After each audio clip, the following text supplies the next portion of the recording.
Are we? Good morning. Are we glad to be here at the sales meeting during tax time? Yes. No. You're too busy, Scott? Okay, well here we are. I've given you a handout. Please take good notes. This is going to be very interactive because we need something to get us going this morning during tax time. Why are we here? Don't answer, Scott, because you don't want to be here. Why are we here during tax time, early in the morning, when you just really want to be in the cube farm? Absolutely. Why are we here? Anyone? Jeremy? We are here to learn about all the opportunities there will be this tax season to make our business better. Wonderful. Jeremy's one of our partners, as is Wes. The top line is so important in any business. We do lots of accounting and tax returns for businesses. When you start doing a budget, where do you start? With expenses or with sales? Expenses. Sales. Great, Michelle. That's why you're in the cube farm. So it's sales, and then we build our expenses. Kind of like accounting 101, but that's okay. My question for you, do you want to be a partner? Raise your hand really high. Apparently not. Partners raise their hand. David and Scott are not raising their hand. Way high. Wesley doesn't have You his. want to be a partner, his okay. We are not, as you know, used car salesmen. But car salesmen go through a process, and I'm going to take you through that process. Number one, what are we selling? What are we selling? Dreams. Dreams? You're a good salesman. Peace of mind for our clients. Peace of mind. That's exactly what I had written down, Michelle. But I expected answers like accounting services and tax returns. And I would have said a big no to that. We're not selling compliance. We're not selling a commodity. We're selling, as Michelle said, peace of mind. That's what we're selling. Well, you have to sell to someone, don't you? We call those people, I have this in, everything I have in quotes here are words we don't like naturally. We don't like the word selling. We don't like prospects. But a prospect is someone who we prospectively want to sell to. How can we get more prospects? Network. Networking, very good. Ask for referrals from happy clients. Ask for referrals. And you know how I do that? How we are going to do that? I want a client just like you. That makes them feel so, I must be a great client. I must be a great person, a great business person. Because he wants a client just like me. That's a way to ensure confidence in your client and also to gain new clients. Always ask for referrals. How many of us golf? Golfing is a great way to get referrals. Scott, are you a great golfer? No.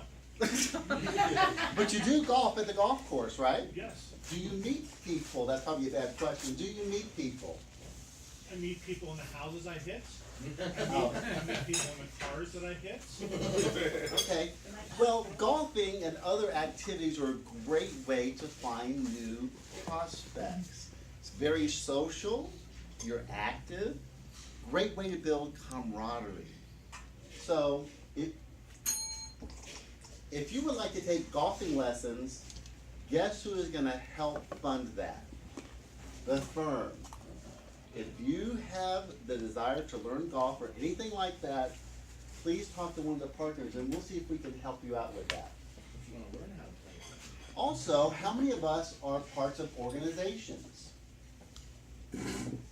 Lots of organizations. Wes, tell us about an organization that you're a part of and how that's helped you with prospects and sales. I'm a member of Rotary, Okay? and Rotary is, a lot of the Rotary members are business owners.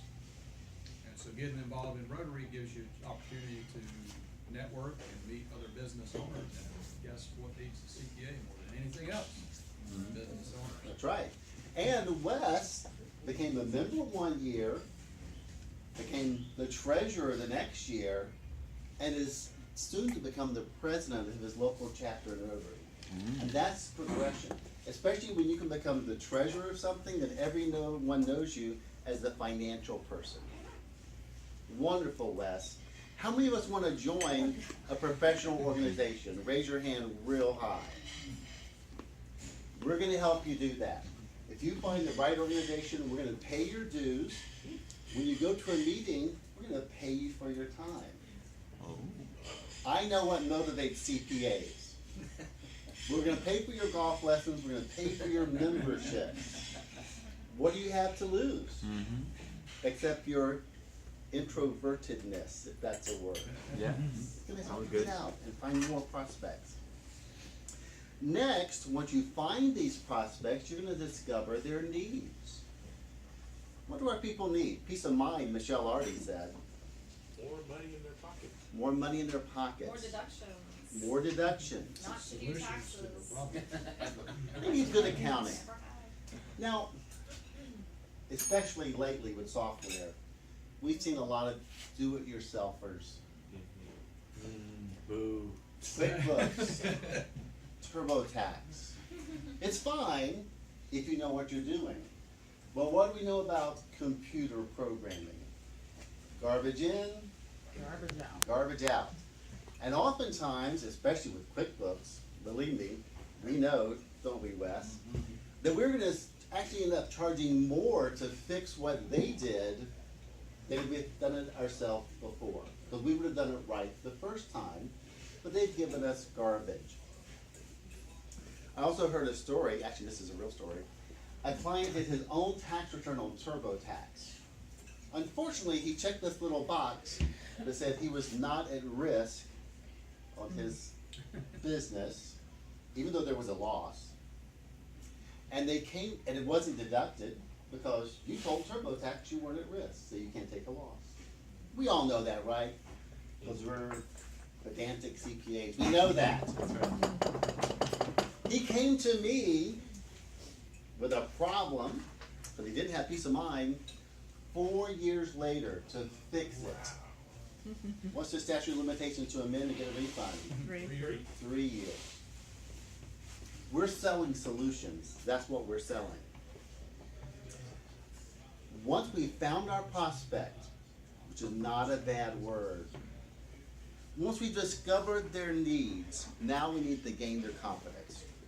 One way we gain their confidence is by being their golfing buddy or being the treasurer of an organization. But also we can tell how great the firm is. And isn't it great when you have partners like me, Jeremy, and Wes? Awesome. A little bit of that. Sarcasm. You can also share our client list. Oh, we do taxes and accounting and audits for A, B, and C, very well-known people or companies. That gives a lot of confidence. Of course, you have to make sure the clients are okay with us doing that, which they shouldn't be. But that gives our prospect lots of confidence that we can do the work for them. Also, we're going to give them confidence because we're going to find them deductions. We're going to find them tax savings. And for many, many people, what's the biggest expense in their whole life? Home, their house. Actually, taxes. If you make a lot, your biggest expense is taxes. You don't see it because of withholding, but your biggest expense is taxes, even more than your house payment, very, very often. Over the life. Really? But now that we have found someone, we know their needs, we've gained their confidence. I have another bad word in quotes. We're gonna sell a solution. David, what do you think about selling a solution? Now that we find the perfect prospect. I hate to be the pedantic CPA. Just don't feel comfortable with actually having to sell someone. I prefer them to figure it out on their own and be a client. Just be a client. Well, to get someone to just be a client, what do you think we might have to do first? As I'm listing them. Sell us. Anticipate objections? I'm not there yet.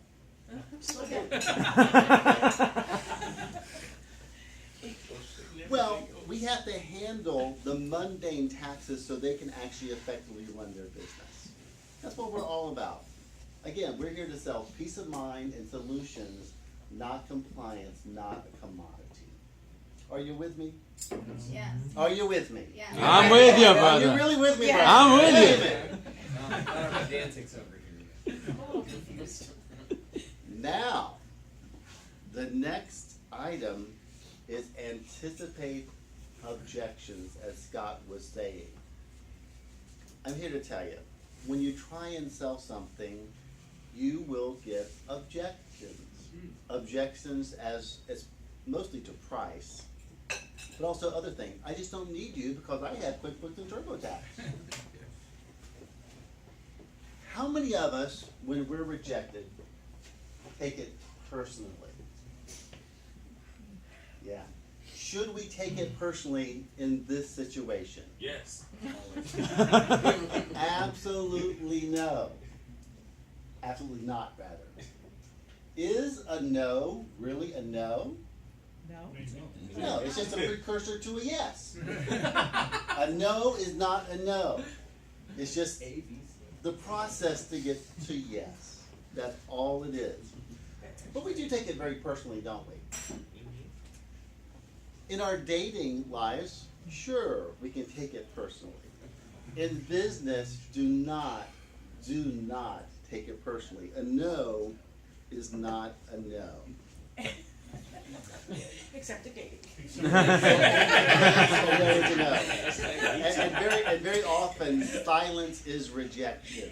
I remember one time I asked someone on a date, I said, hey, let's meet at the Regal Cinema in Winter Park on Saturday night. We're going to see a great movie. And the response was, Silence. there was no response. So I showed up at the Regal Cinema on Saturday night, 2 tickets and a big bucket of popcorn, and went home lonely with an upset stomach. So silence can be rejection, but certainly a no is not a no. Gosh, we're gonna hate this last one, because it's in quotes. Make the close. Make the close. You ever heard of ABC? Always be cozy. What does that mean? Always be closing. Always be closing. And I know you guys hate the whole concept. You think we're trying to sell you a used car, right? That's what they do. But that's not what we do. They're selling you they're supposed to be selling you transportation solutions, where oftentimes they just try and sell you a car to make a commission. You need to do it now.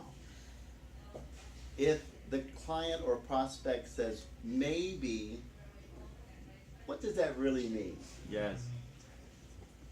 That means they're gonna go home and think about it and think of more objections. Mm. We want a yes decision today, correct? Yeah. Okay, High pressure. it's not high pressure. Who said that? Your partner. He's a member of the Everybody was thinking, See, here's the question, and there's no right or wrong answer. Do you want to become a partner and have people working for you, or do you want to continue working for us? There is no right or wrong answer, but I think most of you, you're here because you want to become a partner. That's where you make the most money, and have the most influence, and frankly, do the most good. Any questions about our annual sales meeting? You can't go back to your cube yet, I know that was your question. Any questions? Go out there and sell. What a quiet bunch of CPAs. Aren't they quick? I wonder how long we've been doing this, I'm just wondering, because I don't see a light. Go ahead. Why should we become a partner?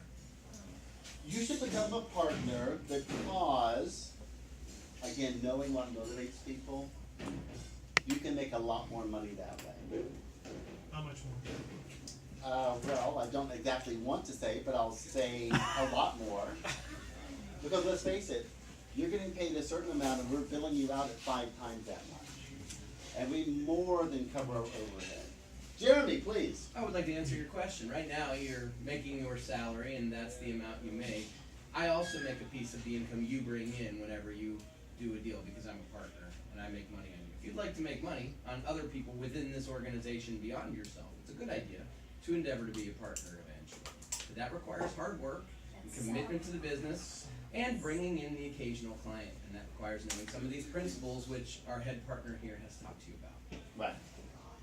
And the more occasional your partners bring in, the more likely you are to become a partner. Yeah. David. In being a partner, are there certain quotas that I have to meet on a monthly basis to maintain my status? No. Once you're a partner, you're a partner.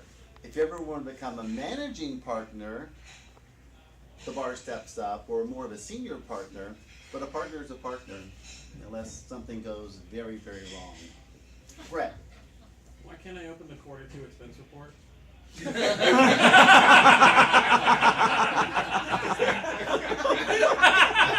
worry, Thomas, I'm gonna be in touch with IT. Yeah, we're going to touch with IT. Marvin's our IT guy, and Marvin will help you take care of that. Thank you for mentioning that at the sales meeting. Yes. Do we keep our benefits the same as if we're an employee versus a partner? Oh my goodness, no. The benefits of being a partner are so much better. We all know that our health insurance is an adjustment if we're more than 2% partner. We all know that, of course, don't we? But we Yeah. get much better benefits. Right now, you get 2 weeks of vacation a year. Guess how much vacation I get? 4 weeks. 17. Well, as much as I want to take. As long as I manage all of you people, or better yet, have someone else manage all you people, so I can go to Bermuda. Yes. Last thing, do you have a really good story of you making a close? Yes, I have a great story of me making a close. I was out golfing with my buddies from Rotary, and one of them was a business owner of a manufacturing company. They had their own in-house accountant who unfortunately didn't know accounting very well. Oh, dang. And when they went to, and that happens a lot with QuickBooks, we become experts very, very quickly. So we were discussing, as we were on the 8th hole, I believe it was, we were discussing their accounting issues and needs and all the great little love letters they were getting from the IRS. Oh. We don't want love letters from the IRS. They love our money, they don't love us. And then I told him about our firm's reputation, the many clients just like him that we have. And within the next day or so, actually I got a commitment from him that day, but we always want to be closing that day. I got a commitment and now he's our new client. You know him, George Bailey. Oh, George, yeah, George that's how, Bailey. George Bailey. Yeah. That's how he. Georgie. now that funneled down to you. Okay, I know everyone wants to get back to work, so you know there are free bagels in the break room, and we're gonna be providing dinner to you tonight until 10 p.m. because it's tax time. Thank you, everyone.